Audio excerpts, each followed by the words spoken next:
So next time he comes over, you have to play something to wear him out, right? Oh no, that's not your thing, is it? What do? You do Baseball. baseball, right? Yeah. Mm-hmm. And then I watch basketball. So that does, you're exhausted. You're not exhausted. Yeah, yeah, you golf. That's right. I remember you saying you golf. I have golf every Tuesday. All right. All right. There you go. Okay. That's a lot. You golf in your neighborhood? You have a golf course in your neighborhood, don't you? Yeah, but like I haven't gone there yet. Oh, I yeah. just started like 2 months ago. Where do you go? A street golf because Oh, it's okay. like All right. All right. Yeah, we don't golf really, but we live on this golf course, so we just kind of watch people drive by in their little golf cart. Actually, this time of year, sometimes you can see the golf carts across the river. There's a golf course immediately across the river, and there's a green kind of right there. you know everything about golf though. No, not much at all. I went to Top Golf recently. I went to Top Golf the day after. But that's the extent of it. Yeah. The day after last week's Tuesday. Cool. All right, we'll go ahead and start. They'll come and catch up in a minute. All right, so we're talking Darwin today, and Darwin is like one of my favorites because he had just such a really interesting idea. Yeah, scooch down a little, and it really explained and gave answers to a lot of questions people had for a very long time. So first thing we'll start with is we'll knock some of these myths and misconceptions out of the way, and that'll give us a good place to start. And of course, we get commercial about food.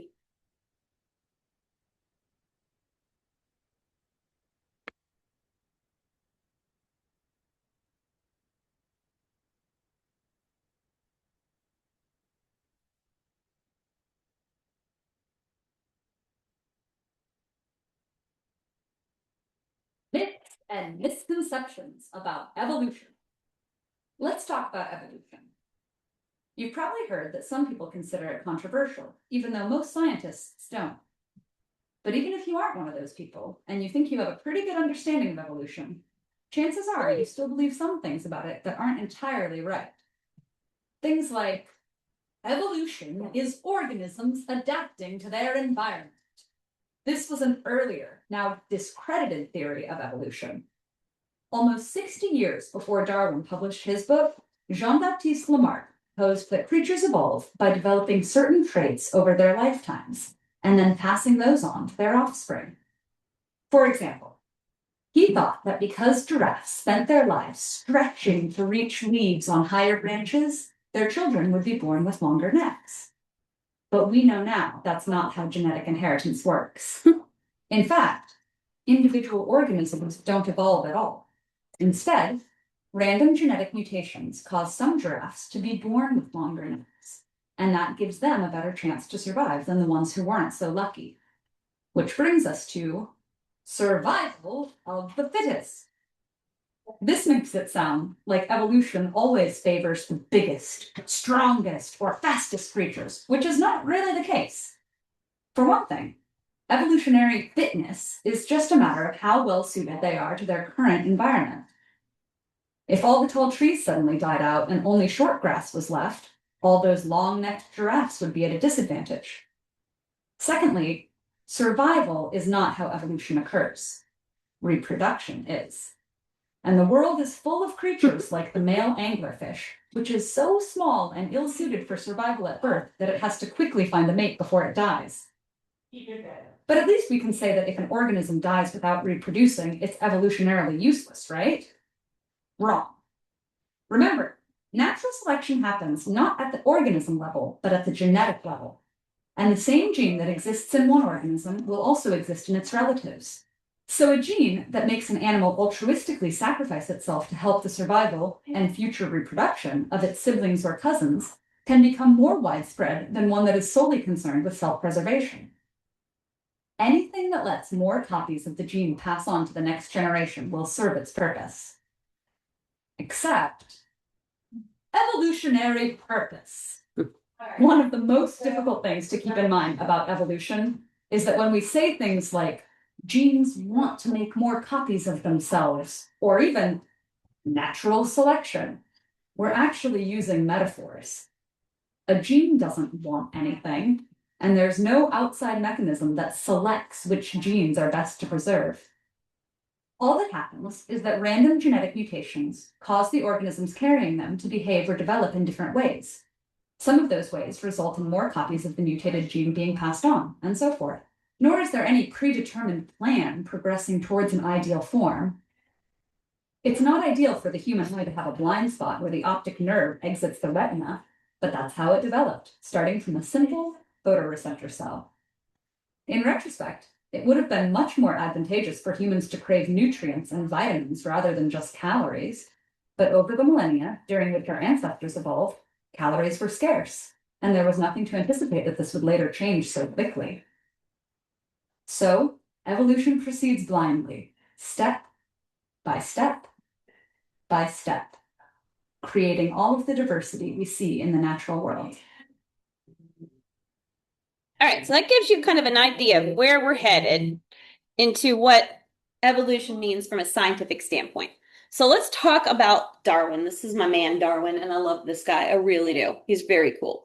So he was born in 1809, and this year he would have been 216. So while that seems like it's pretty old, it's not that long ago when you consider like the whole span of all the historical stuff that we've done as far as science goes. But this is pretty early on in some of our more modern scientific thought. So he developed a biological theory of how evolution works, basically, and explained how modern organisms evolved over long periods of time through the descent of common ancestors. So here's the thing. The idea is natural selection being the vehicle for evolution. The idea of evolution had been around a long time, that species change over time. But nobody could understand what that mechanism was. Why do species change over time? How is that happening? And so he came up with the concept of natural selection. And natural selection you can see in real time. And we're going to talk about it in the lab today, but it can happen. You can watch a species change, a population of a species change within a number of years. So you can see natural selection in action, and then you can see how that could force evolution in a species. So in 1831, he went on this 5-year voyage on a ship called the HMS Beagle. He went honestly because he wanted to travel around. This was not a guy who like needed to work on the ship and was, hoisting ropes all day. That was not his jam. He just kind of was like, this sounds like fun. I have money. I think I'll go. Imagine a 5-year vacation, right? Kind of like that, but a learning vacation. So that's what he did. So the idea that species vary globally had been around for some time, that you have species that are different but similar, and animals inhabited separate but similar habitats. People already knew this, people had observed this because people have been traveling for some time. And that some similar environments have very different animals, like kangaroos are in Australia, but they're not in England, right? And they're not here. We have one marsupial in North America. Do you know what it is? I'm wearing them on my ears today. It's the Virginia opossum. It's the only marsupial we have in North America. Most of them are in Australia and New Zealand, right? Those are also islands. So you have to kind of think about how they're isolated. And he really noticed how species can vary locally. This is kind of what Darwin noticed. So you've probably heard of the Galapagos tortoise before. If you've been to the zoo or a zoo here in Atlanta, you've probably seen them. They're huge. They're huge tortoises. And he paid a lot of attention to the tortoises and the finches, which are these little birds. And he noticed that the same species of tortoise and the same species of finch varied a little bit from island to island. So different yet related animals occupied different habitats within a local area.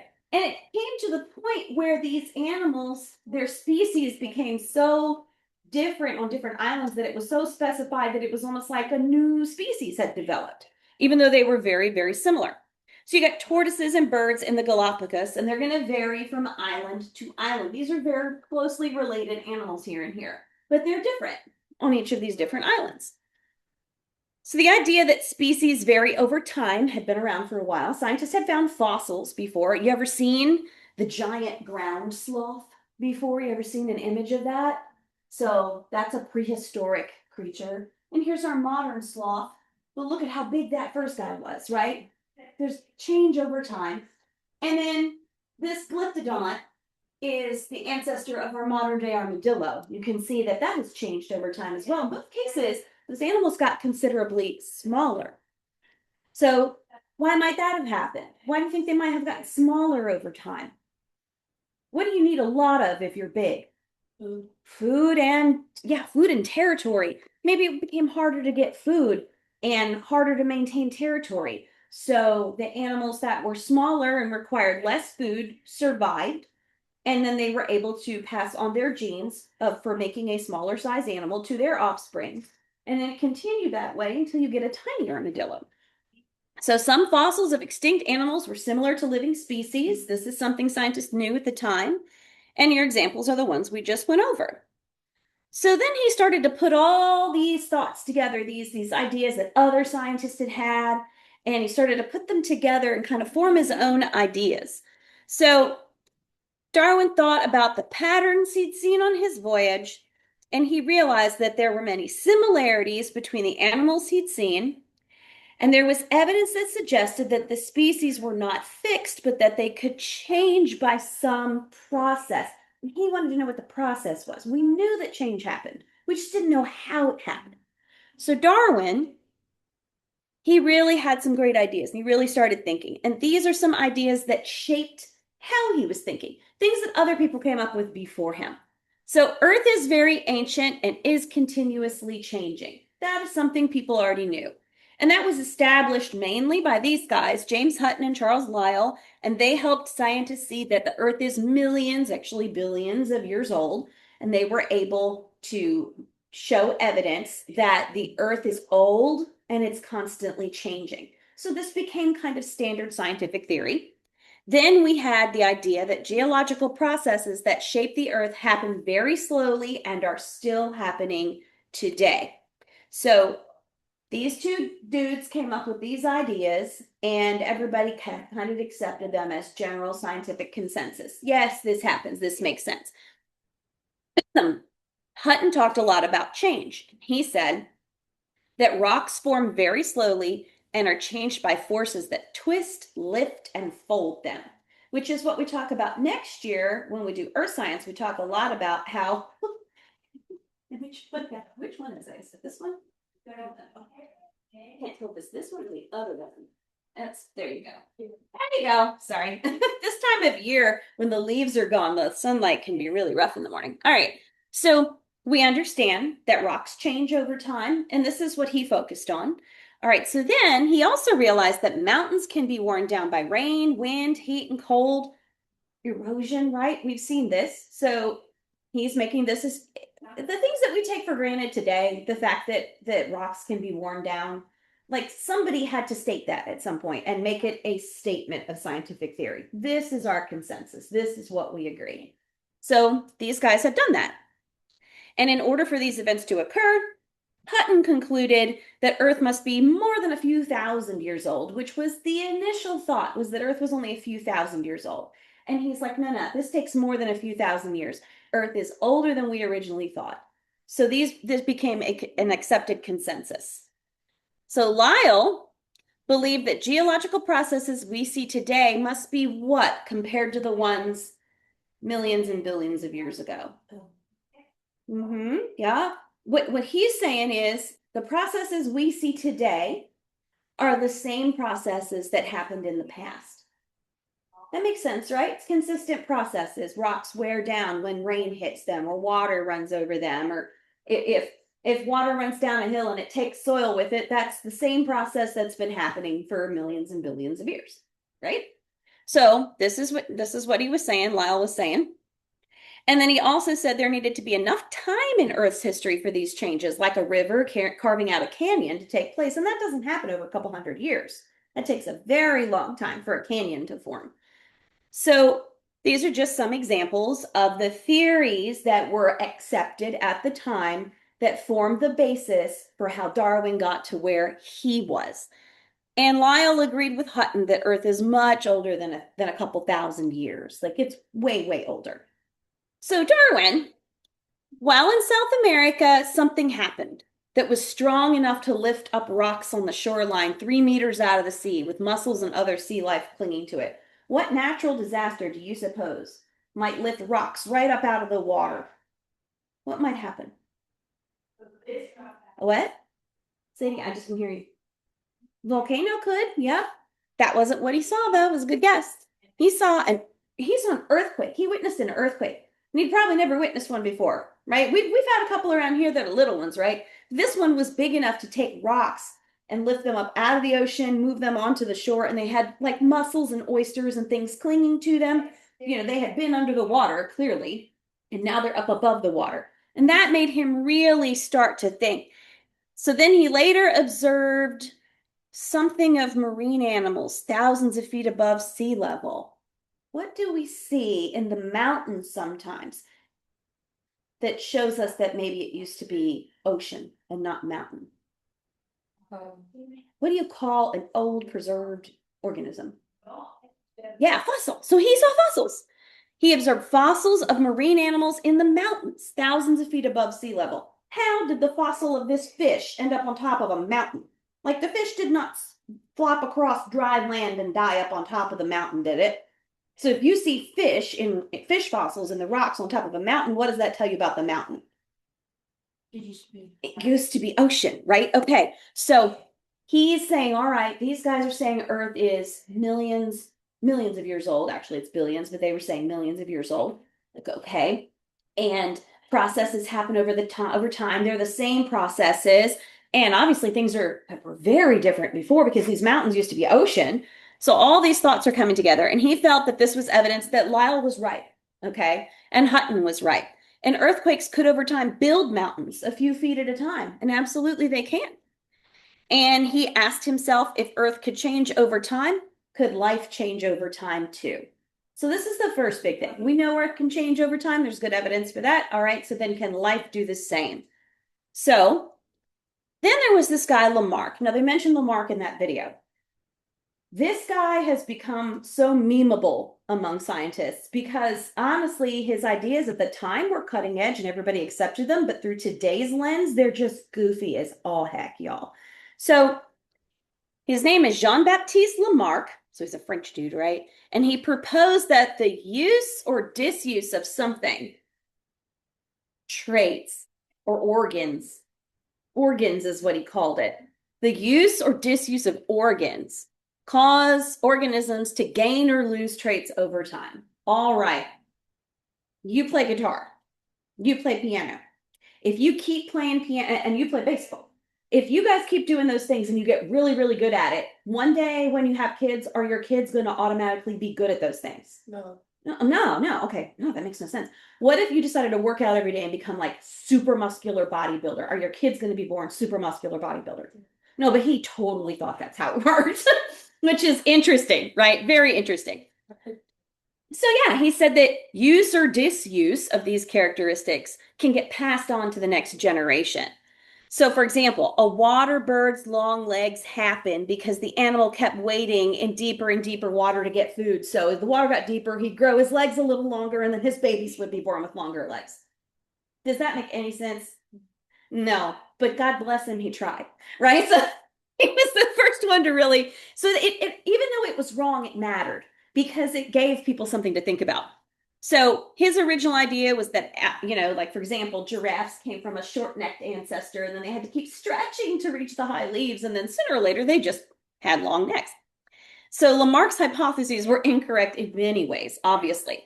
We know that traits acquired during a lifetime cannot be passed to offspring. We all just said that, right? Your kids are not going to automatically play guitar, and yours aren't going to automatically play piano, and yours aren't going to automatically play baseball. And if all of you became muscle-bound, muscle-building bodybuilder types, your kids are not going to be born that way, right? But God bless him, he tried. So I love these. These are great memes. Like, that's a fun one. And this one's fun. It says, let me tell you these giraffes, beautiful, beautiful giraffes. They had short necks to be exact, but they kept jumping to eat those crooked leaves, and all that jumping up and down made their necks longer. Trust me, no one understands evolution better than me. That's a Lamarck meme. And then this one, giraffes are the most heartless creatures because those giraffes ate so much that the other one died. That's what it shows in that cartoon. So Lamarck is heavily memeable. He's very fun. And then Lamarck's giraffe theory, no good. So Lamarck was one of the first to suggest that species are not fixed. So even though he was wrong, these things are important. He also explained that evolution uses natural processes. Not in the right way, but he was onto something. Recognize that there's a link between organisms' environment and its body structures. That's a big one. He was the first person to really posit that. And that's important. Even though he wasn't going about it the right way, he was headed the right direction. And Lamarck's work paved the way for later biologists, including Darwin. This is where you will find Lamarck these days. There's a big monument to him in France, even though he's goofy. So then we talk about population growth. Okay, then we have this guy, Thomas Malthus, all right? And he noticed that people were being born faster than people were dying. Okay? Now, do you remember what carrying capacity is? Yeah. Does anybody remember? I think it was Unit 2. But carrying capacity is the idea that it's the maximum number of species that a certain ecological location or habitat can successfully support, right? You can only have 12 frogs in this garden because there's only food and water and space enough for 12 frogs. If you have 13, somebody's going to starve to death. If you have 10, you have room for one more or two more, right? So that's the idea. So he had no concept of carrying capacity, but he noticed we're having more babies than people are dying. And he started to get really freaked out about it, like actually freaked out about it. And he reasoned that if the human population grew unchecked, there would not be enough living space and food for everyone. Oh my gosh, we're gonna all be homeless and we're all gonna starve to death and die. This is bad. Like he got really freaked out about this idea. Now, does anybody know if Earth is even near its carrying capacity for humans right now? Not even close. Like we got plenty more room for humans right now. Certain areas, like if you go to New York City, you'll see there are just people packed in, and the number of like humans living per square yard or per square foot in New York is nuts. There's a lot of people there. But if you ever fly over the country and look out at like Kansas and Missouri, it's just fields, right? It's open. Now we use those fields to grow our food, so that it's important that we don't like just completely pave them over and put buildings there because we need the space to grow the food. But he was just really worried that we were having more people born than were dying. And that forces that work against human population are things like war, famine, and disease. So grim, this guy. War, famine, disease. We need war and famine and disease to keep our population in check, he says. So how grim, you ask? So much so that even in, what year was this? 2010. This wackadoodle here, this wackadoodle, actually went on a murderous spree because he was afraid that we were overpopulating the earth. Like some people are still clinging to Malthus's theory. He was very, very sucked into Malthusian philosophy and was worried that we're overpopulating Earth. And he just like went on a spree to start eliminating human beings. Little crazy there. What did he do? In an office television TV network, it was Discovery Channel. He started shooting up the Discovery Channel. Yeah, that's crazy. So, great Darwin quote: "I am not apt to follow blindly the lead of other men." What does that mean? What does that mean to you, that quote? Just, Yeah, what does apt mean? Do you know? Do you know what apt means? It means like how do I describe it? In this case, it kind of means inclined. Though it can also mean like successful or good at something, or but in this case it kind of means inclined. I'm not apt, or I'm not inclined to follow blindly the lead of other men, meaning I'm not going to say that I'm just not going to agree with what everybody else says automatically. I'm going to think about stuff, and thank goodness he did, because we needed him. So he reasoned that what Malthus proposed for human populations also applied to other living things, though. That if Malthus was concerned that humans might overpopulate the earth, that maybe some species, if their growth was unchecked by things like war, which doesn't affect them, famine, which is a lack of food and can affect organisms in nature, and disease, which can affect organisms in nature, that if disease and famine didn't affect a population, that perhaps a population could grow unchecked. And he was right about that. He was absolutely right about that. He observed that most organisms produce many more what than survive? What do organisms produce more of? They produce more offspring than survive. You ever seen how many frog eggs get laid when a frog lays? Do all of those grow into adult frogs? No. And why do you suppose it is that organisms are going to produce more offspring than end up surviving? What's the advantage to that? Then what percentage of them surviving? Because some are going to die, right? So you want the highest percentage to survive as possible, so you produce more than you need, right? So a lot of species in nature will do that. They produce more offspring than than can survive because it increases the chances that your genes are getting passed to the next generation. That's the goal, is pass your genes to the next generation. If your genes are best suited to the environment, then yours get passed. So he wondered which individuals would survive. Why? Why do some survive and some die? We just said not all those frogs are going to grow into adult frogs. Why? Okay. So then he said if all the offspring were produced that did survive, they would overrun the world. And yeah, it's right. So then there's this idea of artificial selection, which is to find an explanation for change in nature. Darwin studied the changes produced by plant and animal breeders.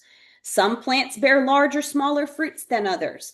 Some cows give more or less milk than others in their herd.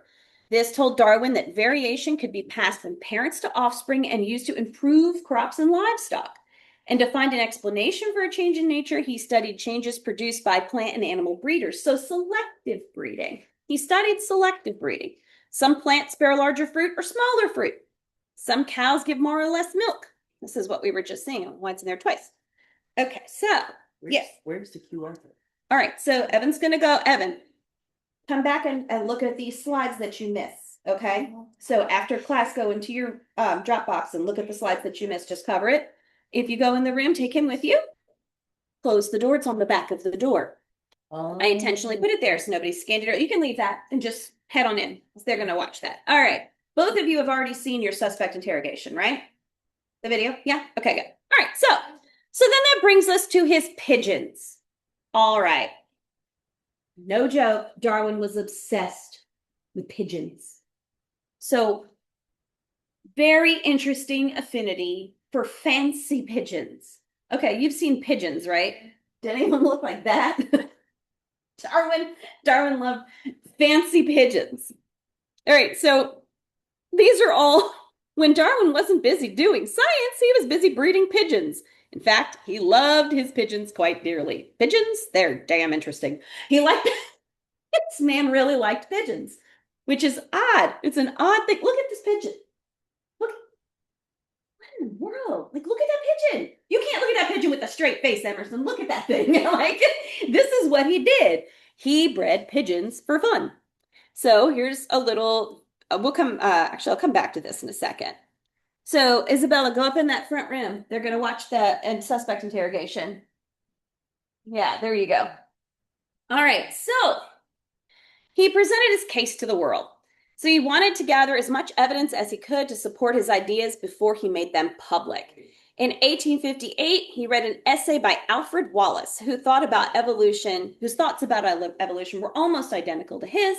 And in order to not get scooped, meaning somebody else put your ideas out first, he decided to present his work at a scientific meeting in 1858 along with some of Wallace's essays. So he included Wallace to give him a little credit. And in the next year, he published his complete work, which is called On the Origin of the Species. And I have a copy of it here. That's his book. That's Darwin's book. So I do have a copy of that. So here's what he came up with. That struggle for existence mattered.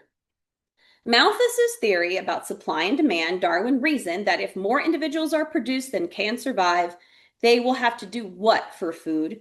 They're going to have to compete for food or living space or other necessities of life. And he described this as, what do you call it? Do you know? Competition. And he called it the struggle for existence. Man, if you don't have anywhere to live or eat, you are struggling to just exist, right? Okay. So then he said, there are variations and adaptations within a species that individuals have natural variations among their inheritable traits. Even you two who were born at the same time from the same parents have variations, right? You're not identical, right? So you look different. You have different features. And some variations are better suited to living in a particular environment than others. And that fast predators capture more prey efficiently, for example. And that prey that are faster or better camouflaged or better protected from and can avoid being caught, for example. So here are some examples of adaptations. Look at that owl. What adaptations does that owl have right there in that picture? Can you see him really well? Does he blend in? It's camouflage. What about the camel? Camels can, they don't need to drink very often, right? And then obviously we talked about giraffes. You can get the leaves out of the tree. Hey, y'all, keep the volume down, please. Shh. Not so loud. Thank you. How about polar bears? Do you know what color a polar bear's skin is? It's black. Yeah, it's black. And then their hairs are clear, actually. And they work like fiber optics. They catch the light, they pull the light down to their black skin, and it keeps them warm, even when it's very cold outside. Cacti have what's the purpose of the spines on the cacti? Nothing eats it, because what does a cactus have in the middle of the desert? It's got a lot of water in it, right? It holds on to a lot of water. And then also, oh, look at this guy. Okay, here's a different kind of adaptation. Why do peacocks look like that? What in the world is the advantage? The eyes can help scare away predators, those little eye-like marks. What else? This is to attract a peahen. Hey, baby, look at me. I'm the prettiest one out here. Look at me. They fan their tail and go, woo, look at me, girls. Here's the thing. Females in the species are choosy. The males are trying to mate with as many females as they can, and the females are going, no, I choose you. Or I choose you, but I don't choose you. Your tail isn't pretty enough. Sorry, go away. I want the one with the fancy tail. So yeah, there's all kinds of adaptations. So this idea of survival of the fittest, it doesn't necessarily mean, like the video said, the biggest or the strongest or whatever. It means those that are most fit for their current environment. So he felt there must be a connection between an animal's environment and how it survives. Guys, volume. Thank you. The ability to survive and reproduce in a specific environment is what he termed fitness. And he said that fitness depends on how well an organism is suited to the environment, and fitness is a result of adaptation, which is a trait that makes it more fit for an environment. So he also said that good adaptations allow organisms to survive and pass to their offspring. If you were born with, say you're a bird and you were born with a genetic malfunction, genetic mutation that made your beak really stubby and you weren't able to crack open seeds, are you likely to live a nice, long, healthy life? No, because you can't eat. And if you can't eat, you can't reproduce. So that little stubby beak gene does not get passed on, which is the whole idea. So good fitness, you reproduce. Oh, the very fit hamster gets the girl. Good for him. Low fitness, few offspring or extinction. Does not get the girl because he's not fit. Nobody wants to mate with him. Not fit. So Darwin thought that this seemed very similar to artificial selection, which is selective breeding. So he referred to survival of the fittest as natural selection. And survival means more than just staying alive. It means reproducing and passing adaptations to the next generation. Natural selection, nature chooses. Artificial selection is when man chooses. So if you look here, it says some mice are eaten by birds and some mice survive. Okay, look at these mice. You got gray mice and brown mice over here on these rocks. And over here, you've got gray mice and brown mice. And then over here, you got gray mice and brown mice. But look what happens. That bird sees the brown mice and he's able to pick off the brown mice until there suddenly go from being more brown mice in a population to more gray mice in a population because the brown mice don't survive to pass on their genes. And that favorable characteristics are inherited over several generations. Natural selection is the process by which organisms with variations most suited to their local environment survive and leave more offspring. Natural selection occurs in any situation in which more individuals are born than can survive, which is true for most organisms. And over time, natural selection results in changes in the inherited characteristics of a population. You're less likely to have the gene for the stubby beak, or you're less likely to even have the gene for the brown mice in the population because they've basically been bred out because they weren't there to reproduce in the first place. And that changes in a species fitness in its environment. So that changes how well that species survives. So he had four postulates, and here's what he said. Individuals within a species vary. Some of these variations are passed to offspring. Individuals vary in their ability to survive and reproduce. Individuals with the most favorable adaptations are more likely to survive and reproduce. So those are his kind of four statements. Also, there's the idea of common descent, that organisms with similar structures tend to have a similar ancestor, and that they are adapted to different niches and habitats, but they came from a similar ancestor. And that each living species has descended with changes over time. So this is kind of where a horse started here and evolved till we get to our modern horse over there. So it just shows that over time things can change.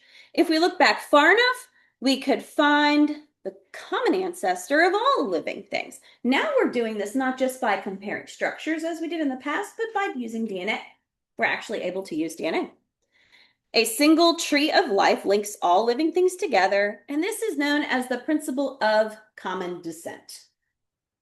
So there's one more, and then is there after this is a second one? Hang on. Come back to that. Darwin has art. No. Medicaid health. Everything we do starts with you. Yes. Your doctor. Okay, good. Thank you. I didn't want you to talk yet.